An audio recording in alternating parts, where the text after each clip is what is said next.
David R. Guttery is the president of Keystone Financial Services in Trussville, Alabama. David Guttery is a financial advisor who represents Emeritus Investment Company, LLC, and Emeritus Advisory Services. Please stay tuned through the end of the video for additional important disclosure information.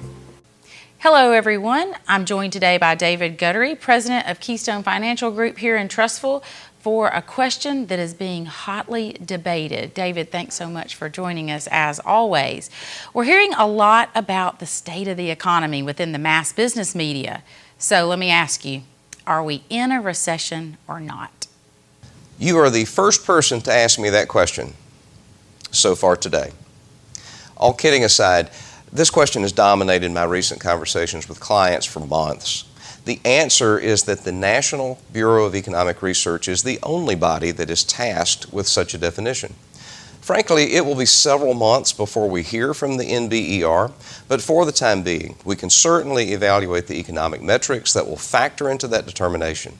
At a very high level, in my opinion, yes, we are in the beginning stages of a recession, and furthermore, as I've discussed in the past, I believe this recession could be long in duration and hopefully shallow in frequency. David, it seems that many people have the impression that a recession is nothing more than 2 consecutive quarters of negative growth in gross domestic product. Is this an accurate definition of what it means to be in a recession? You know, that is a good high-level layman's definition of what it would mean to be in recession. I say that because if you find 2 or more consecutive negative growth quarters, then you generally have all of the other components that are required to meet the definition of being in a recession. This is a very odd period of time. There are so many firsts that are impacting both the markets and the economy, as well as other things that we haven't seen in 50 years. So in trying to answer this question, we really have to consider these oddities. On the one hand, it is difficult to have a recession when jobs are being created and both the manufacturing and services side of the economy remain in expansion territory. However, rampant inflation and wages that are not keeping up with that inflation and economic deceleration are certainly characteristics of a recession. We have all of that at the present time. So to answer the question, no, you really can't stop with the observation of 2 negative quarters of gross domestic product growth. The definition of being in recession includes many other factors. When viewed holistically, I do believe that the current trajectory will indeed meet the definition of recession. But again, it will be the National Bureau of Economic Research that makes that determination several months into the future. Well, thank you for that clarity. You mentioned that this is a unique and strange period of time, characterized by what you called many first-of-its-kind events. Can you elaborate on what those might be? Sure. It is certainly very strange to observe the Federal Reserve Board in an aggressive quantitative tightening posture while the economy is contracting. We now have 6 months' worth of negative economic growth as evidenced by recent GDP readings. Yet, the Federal Reserve is quantitatively tightening, which is normally what they would do when the economy is expanding too quickly. The most recent reading on headline inflation showed that the CPI increased by 9.1% over the previous 12 months. It is certainly odd that a precious metal like gold would be down 16% over the last 4 months. I thought that gold and silver and other precious metals were supposed to be stores of value during periods of high inflation. Clearly, that isn't working well today. Part of the reason for that, though, is because of the aggressive posture of the Federal Reserve and the strength in the U.S. dollar that has resulted.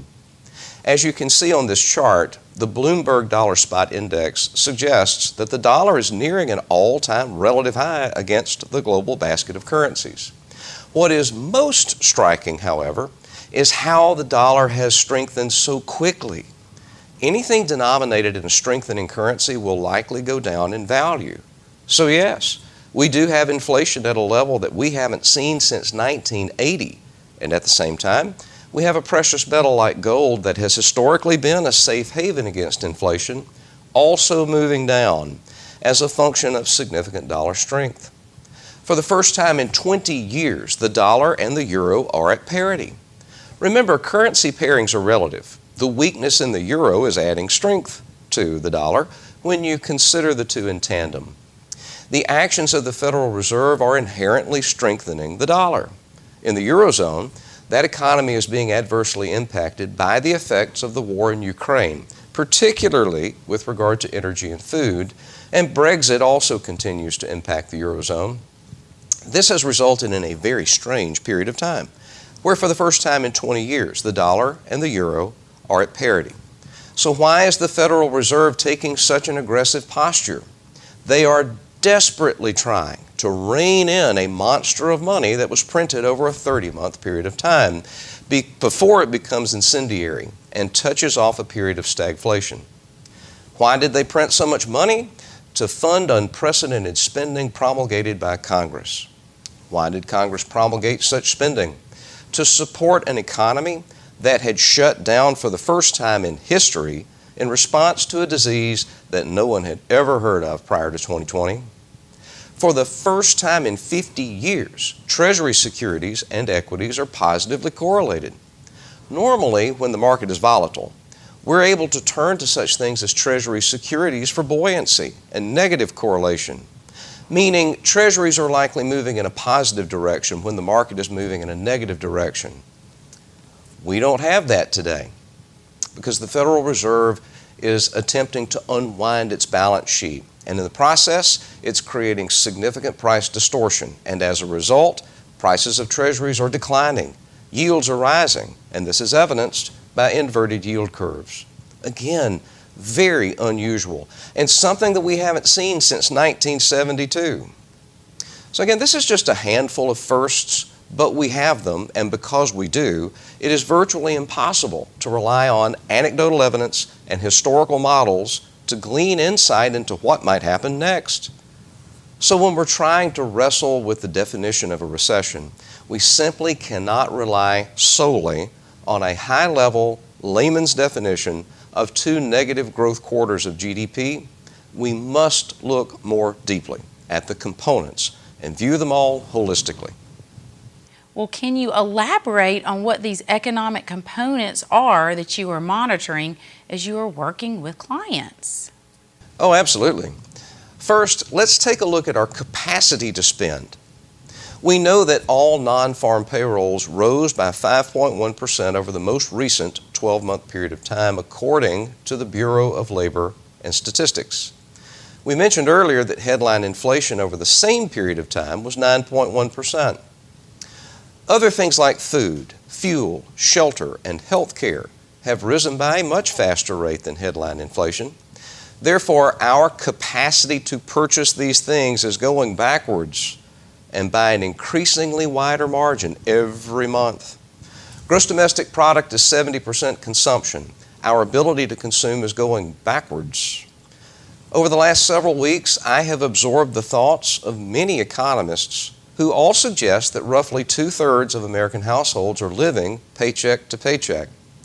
Throughout the year, we have read many opinions that suggest that Americans are saving very little of their income. I believe that because it doesn't appear that we have very much left to save. We also have heard that savings in many cases have been depleted. You are looking at a metric from the St. Louis Bank branch of the Federal Reserve that suggests that the average American household is in more credit card debt right now than at any other point in the last 20 years. So to me, it appears that our capacity to spend has gone backwards for a very long time, and the majority of what we do have to spend is being demanded by durable things that we must have, like food, fuel, health care, and shelter, to the point where we may have depleted what savings we had, and now the average household is turning to credit cards to make those ends meet. So next year, when inflation is still likely to be higher and wages may still be struggling to keep up with that inflation, you must now add the debt service on this albatross to that equation. I'm not sure how you connect these dots and come up with an expanding economy. From a macroeconomic standpoint, we see that the ISM Manufacturing Index does indeed remain above the expansion line of 50, but look at the trend of the last 12 monthly readings. We are clearly moving in a discernibly negative direction. The same is true of the services ISM index.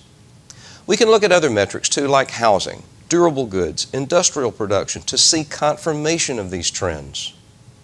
Housing is a concern. I would suggest to you that nothing the Federal Reserve is doing right now will have an impact on the cost of a gallon of gasoline or on the cost of food.